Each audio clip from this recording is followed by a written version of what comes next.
네, 안녕하세요. 오늘은 세계 1차 대전의 마지막 영상입니다. 지난 시간 이어서 사라예보 사건에 대한 설명부터 영상 시작하도록 하겠습니다. 일단 사라예보 사건의 배경부터 설명해드리겠습니다. 1908년 오스트리아 헝가리 제국은 보스니아 헤르체고비나를 오스만 제국으로부터 병합했습니다. 세르비아는 보스니아 헤르체고비나를 자국의 영토가 되어야 한다고 항상 주장하고 있었기 때문에 이에 분노했습니다. 또한 러시아도 발칸반도에서 오스트리아가 이렇게 유럽의 합의 없이 자신들의 마음대로 합의했다고 분노했습니다. 물론 오스트리아 헝가리 제국이 오스만 제국으로부터 보스니아 헤르체고비나를 병합한 것은 1871년에 베를린 회의에서 합의한 대로 자신들의 나름대로 권리가 있었습니다. 하지만 거의 30년이 지나서 이미 잊혀진 권리였기 때문에 이제 와서 갑자기 오스만 제국으로부터 보스니아 헤르체고비나를 완전히 병합하는 것이 러시아로서는 당혹스러웠죠. 그래서 세르비아와 러시아는 이에 분개합니다. 하지만 당시 세르비아는 원래 강대국이 아닌 약소국이었고 1905년에 러일 전쟁으로 국력이 소진된 탓에 독일이 오스트리아를 지지하자 별로 할 수 있는 방법이 없었습니다. 그리고 이에 분노한 세르비아의 여론 탓에 세르비아에서는 이제 반 오스트리아 테러 조직이 많이 생겨나게 됩니다. 이러한 테러 조직 중 하나였던 단체의 한 세르비아 청년이 1914년에 프란츠 대공이 사라예보를 방문했을 때 프란츠 대공을 암살한 것입니다. 1914년 6월 28일에 이 사건이 발생했는데요. 사라예보 사건이 발생하자 독일은 오스트리아에 세르비아에 대한 조치를 신속하게 취할 것을 촉구하면서 독일은 오스트리아가 어떤 일을 하던 동맹으로서 지지하겠다고 말했습니다.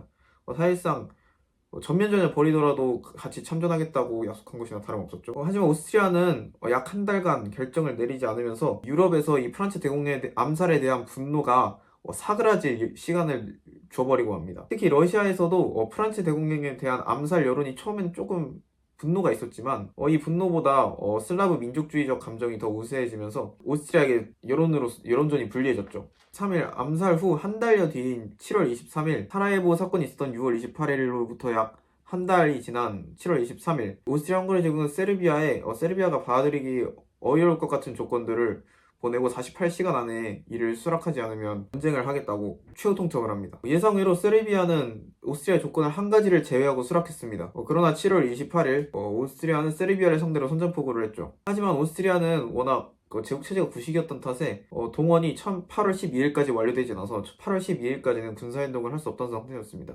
차르는 이에 부분 동원령을 선포했고요. 근데 차르와 외교장관은 오스트리아만을 상대하기를 원했습니다.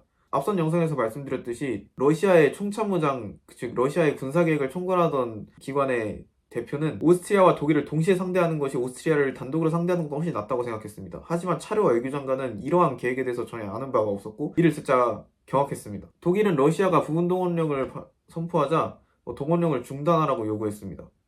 중단하지 않으면 자신들도 동원령을 선포하겠다고 엄포를 놓았죠. 차르는 군사 참모들의 반발을 우려해서 동원령을 완전히 처리할 수는 없다고 생각했습니다. 그래서 결국 전면 동원령을 내리게 됩니다. 러시아의 동원령에 맞서 독일도 동원령을 선포합니다. 그러나 군사계획상 독일은 러시아가 아니라 프랑스를 먼저 상대해야 했습니다. 그래서 독일은 프랑스에 문의했습니다.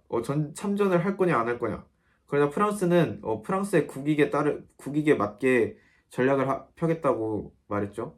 좀 애매모호한 답변을 내놓았습니다. 그래서 독일은 구실을 만들어 벨기에를 침략했습니다. 이것이 8월 3일이죠. 독일이 벨기에를 침공하자 영국도 당연히 참전했고 결국에 이렇게 세계 1차 대전이 발발하게 되었습니다. 지금까지 세력 균형이 경직되면서 세계 1차 대전이 발발하기까지의 과정에 대해서 한번 이야기해 보았습니다.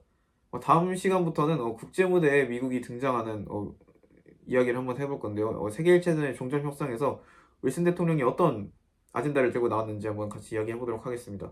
시청해주셔서 감사합니다.